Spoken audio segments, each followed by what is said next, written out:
আসসালামু আলাইকুম সুপ্রিয় দেশবাসী।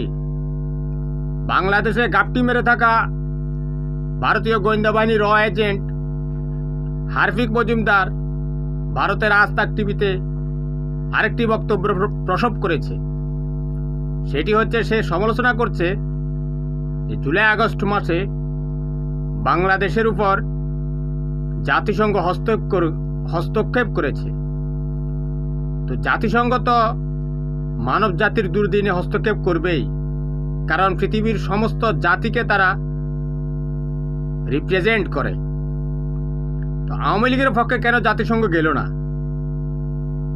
আওয়ামী লীগের পক্ষে যাওয়ার কোনো কারণই নেই, কারণ আওয়ামী লীগ কোনো মানব জাতি নয়।